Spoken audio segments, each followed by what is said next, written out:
नीति वचन किताब अध्याय 29 और वचन 18। नीति वचन किताब अध्याय 29, प्रोवर्ब्स चैप्टर 29 वर्स 18। जहाँ दर्शन की बातें नहीं होती वहाँ लोग निरंकुश हो जाते हैं और जो व्यवस्था को मानता है वह धन्य होता है। ठीक है, बाइबल कहता है, इंग्लिश अनुवाद में जब आप पढ़ोगे लिखा गया कि जहां दर्शन की बातें नहीं होती है वहां लोग नाश हो जाते हैं। जिस व्यक्ति के पास दर्शन नहीं है वो व्यक्ति नाश हो जाता है। हमारी जिंदगी में दर्शन होना बहुत जरूरी है। आपको जानना जरूरी है कि दर्शन क्या है। आपको परमेश्वर से प्रार्थना करना है। आप जितने भी लोग यहां पर बैठे हुए, आप हर एक लोगों के पास अलग अलग दर्शन है परमेश्वर की ओर से। आपको इन चीजों को जानना है। बिना दर्शन के, या मैं और सरल भाषा में बताऊं तो बिना उद्देश्य के इस पृथ्वी पर कोई नहीं है। आप जितनी भी चीजें इस घर में देख रहे हो ना, वो बिना उद्देश्य का नहीं है। जो भी चीजें आपको दिखाई देती है, फैन से लेकर एसी से लेकर टीवी से लेकर जो भी चीज आप देख रहे हो ना, वो यूं ही नहीं बनाया गया है। उसके पीछे पर्पस है, उद्देश्य है। और जो चीज बिना उद्देश्य का है वो यहां पर है ही नहीं। जो चीज बिना उद्देश्य का है वो यहां पर नहीं है, लेकिन जो चीज उद्देश्य का है वो चीज यहां तक पहुंचा है। फैन पता नहीं किसने बनाया और कहां से शुरू हुआ, इंडियन है या फॉरेन से है, मुझे तो नहीं मालूम क्योंकि मैंने उसके बारे में उतना ढूंढा। लेकिन मुझे इतना मालूम पड़ा कि ये फैन कई साल पहले किसी ने तो बनाया होगा और उसको उद्देश्य दिया होगा कि भाई इस प्रकार का फैन है और यहां पर लगाया जाए। अभी सोच कर देखिए, जो सीलिंग फैन है, अगर इस सीलिंग फैन को निकाल कर मैं कैसे भी एडजस्ट कर कर अगर मैं दीवार में लगा दूं, कैसे लगेगा? वो सबको चोट पहुंचाएगा। लाइट बिल तो लाइट बिल आएगा और हवा भी नहीं लगेगा और हम उससे चोट भी पहुंचाया जाए। क्यों? क्योंकि हम उसके उद्देश्य को बिगाड़ने का प्रयास करें। मालूम है हमारे जीवन में समस्या क्यों है? क्योंकि हम उद्देश्य के अनुसार नहीं चलते हैं। उसी की वजह से समस्या है।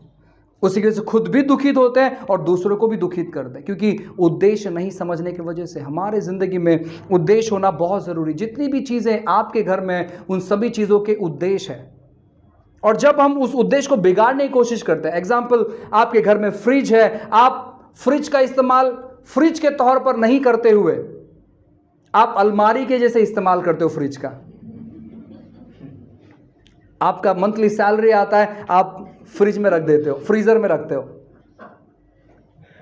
आप अपने कपड़े को आयरन कर कर लेकर आते हो और जहां पर फ्रूट्स रखते हैं वहां पर अपने कपड़े को। सोचो, अगर कोई अनजान व्यक्ति आकर वो देख लेगा, दूसरी बार आपके घर को कभी विजिट नहीं करेगा। वो कहेगा ये कुछ अलग घर है, क्योंकि उसके उद्देश्य को चेंज कर दिए। उसी प्रकार परमेश्वर ने जिस उद्देश्य से हमें बनाया, अगर हम उस उद्देश्य को नहीं जानेंगे तो मैं आपको बताना चाहता हूं ना, हम बहुत भयंकर व्यक्ति रहेंगे इस पृथ्वी पर। अपने उद्देश्य को आपको जानना है। आपको प्रार्थना करना है कि प्रभु मुझे बताए कि मेरा उद्देश्य क्या है। आपको प्रभु से जुड़े रहना है। बाइबल कहता है, यूहन्ना की किताब अध्याय 15 में जब आप पढ़ोगे, वचन 5 में पढ़ोगे, बाइबल कहता है कि जो डाली मुझ में बना रहता है वो बहुत फल लाएगा। जो डाली मुझ में बना रहता है, मैं उसमें बना रहता हूं। मुझसे अलग होकर तुम कुछ नहीं कर सकते। आपको बस बना रहना है। जब आप परमेश्वर में बने रहोगे, मैं आपको बताना चाहता हूं ना, आप फल उत्पन्न करने वाले व्यक्ति बनोगे। जब आप परमेश्वर से जुड़े रहोगे, आप फल उत्पन्न करने वाले व्यक्ति बनोगे। आपको आपके उद्देश्य को जानना है।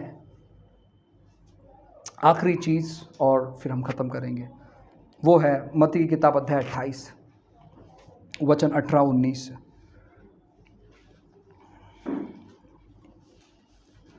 मत्ती की किताब अध्याय 28 वचन 18-19।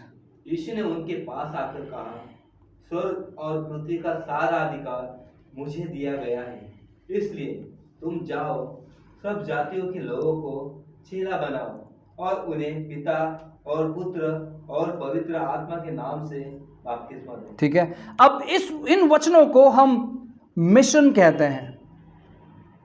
अगर आपके पास दर्शन है तो वो दर्शन पूरा कैसे होगा? आपके पास मिशन चाहिए। अगर आपके पास दर्शन है और अगर आप उस दर्शन के प्रति काम नहीं करते तो वो दर्शन पूरा कभी नहीं होगा। यीशु मसीह ने अपने चेलों को एक दर्शन दिया। दर्शन क्या है कि पृथ्वी पर परमेश्वर का राज्य अभी फैलाना है, यह दर्शन है। अब उन्होंने इस वचनों को देकर उनको बताया कि राज्य फैलेगा कैसे। तुम्हें जगह जगह जाना है और तुम्हें सुसमाचार सुनाना है। तुम्हें क्या करना, तुम्हें चेले बनाना है, तुम्हें बपतिस्मा देना है। जो बातें मैंने तुम्हें सिखाई वो बात तुम्हें लोगों को सिखाना है। उन्होंने मिशन बता दिया कि दर्शन पूरा कैसे होगा। अगर परमेश्वर ने आपको दर्शन दिया है तो आपको उस दर्शन को पूरा करना है। अगर आपके पास मिशन नहीं है तो मैं आपको बताना चाहता हूं, आप उस दर्शन को पूरा कभी नहीं कर सकते। आज हम में बहुत सारे यूथ्स हैं, जवान लोग हैं जिनके पास कोई दर्शन नहीं है, जिनके पास कोई दर्शन नहीं है। मैं उन लोगों से यह कहना चाहता हूं कि जिसके पास दर्शन नहीं है वो जाने कि आपके कलीसिया के क्या दर्शन है, आपके कलीसिया का क्या उद्देश्य है। उस चीज़ों को आपको पूरा करना है, उन बातों को आपको पूरा करना है। जब आप ये 5 बातें अपने जीवन में लागू करोगे, मैं आपको बताना चाहता हूँ, आप हर रोज एक बेहतर व्यक्ति बनते चले जाओगे, एक जिम्मेदार पूर्वक व्यक्ति बन जाओगे। जब आप ये 5 चीज़ों को पूरा करोगे, जब आप ये 5 चीज़ें अपने मन में रखोगे, मैं आपको बताना चाहता हूँ ना, आपका जो कैरेक्टर है, आपका जो चरित्र है वो पूरी तौर पर बदलते चले जाएगा। आप एक जिम्मेदार पूर्वक व्यक्ति बनोगे। मैं आपको कहना चाहता हूं, जो लोग ये 5 चीजें अपने जीवन में नहीं करते हैं, उनका जो स्वभाव है, उनका जो कैरेक्टर है, उनका जो चरित्र है वो ठीक नहीं रहता है, क्योंकि वो कुछ भी उटपटांग बातें करते रहते हैं। क्यों? क्योंकि उनके पास दर्शन नहीं है, उनके पास मिशन नहीं है, वो फोकस नहीं है, वो पैसों का सही तौर पर इस्तेमाल नहीं करते, इसलिए वो कुछ भी करते रहते हैं। और फिर क्या होता है मालूम है कि फिर लोग नाम रखना चालू कर देते हैं, अरे यार ये व्यक्ति वैसा है, ये व्यक्ति ऐसा है। क्यों? क्योंकि ये 5 चीजें नहीं होने की वजह से एक व्यक्ति अपने जिंदगी को अच्छे तौर पर आगे नहीं बढ़ाता है, वो एक जगह पर स्टैग्नेंट होता है, एक जगह पर रुका हुआ होता है। और आपको मालूम है, जो व्यक्ति एक जगह पर रुका हुआ होता है वो रुके हुए पानी के समान है। जो पानी जहां पर रुक जाता है वो पानी सड़ता है, खराब होता है। लेकिन जो बहता हुआ पानी है, मैं आपको बताना चाहता हूं ना, वो पानी हमेशा फ्रेश रहता है। और परमेश्वर उसी प्रकार से आपको बनाए। बाइबल कहती है कि तुम्हारे अंदर से जीवन के जल का सोता बहेगा, फाउंटेन्स ऑफ लिविंग वाटर तुम्हारे अंदर से। और हम क्या करते हैं, मतलब हम वो सोता नहीं बनना चाहते हैं, हम स्टैग्नेंट होकर रहना चाहते हैं, हम एक ही जगह पर रहना चाहते हैं। प्रियो, मैं आपको बताना चाहता हूं, परमेश्वर ने बहुत ही उद्देश्य पूर्वक जो है ना आपको चुना है। इन चीज़ों को आपको समझने का प्रयास करना है। ये बहुत ही प्रैक्टिकल और सिंपल चीज़ है, लेकिन अगर आप इन चीज़ों को अपने जीवन में प्राथमिकता नहीं दोगे तो बहुत और 20 साल बीत जाएंगे। जैसे कि हम 10 साल से मसीह, 15-20 साल से मसीह, और 10-20 साल बीत जाएंगे और हम जो है ना एक नॉर्मल व्यक्ति के तौर पर, जैसे कि अन्य लोग मरते हैं वैसे ही हमारी जो है ना मृत्यु शैली रहेगी। ओ 2-4 लोग आकर रोएंगे, वो ब्रदर बहुत अच्छे थे, सिस्टर बहुत अच्छी थी, वो बहुत अच्छे तौर पर प्रेज द लॉर्ड करते थे, वो बहुत अच्छे तौर पर गीत गाते थे, वो बहुत अच्छे तौर पर हर संडे उन्होंने एक भी संडे मिस नहीं किया, एक भी संडे मिस नहीं किया। ऐसे लोग आएंगे, 2-4 बूंद आंसू बहाएंगे और फिर कहानी खत्म। 2 हफ्ते के बाद आपको कोई याद भी नहीं करेगा। आप ऐसा जिंदगी बिताना चाहते हो या फिर आप ऐसा जिंदगी बिताना चाहते हो जिसको लोग सदियों तक याद करें? आपको मालूम है पतरस को लोग अभी भी याद करते हैं। क्यों? क्योंकि उस प्रकार के चीजों को उसने किया। अब यहूदा इस्करियोत को कोई याद नहीं करता है, कोई याद नहीं करता है।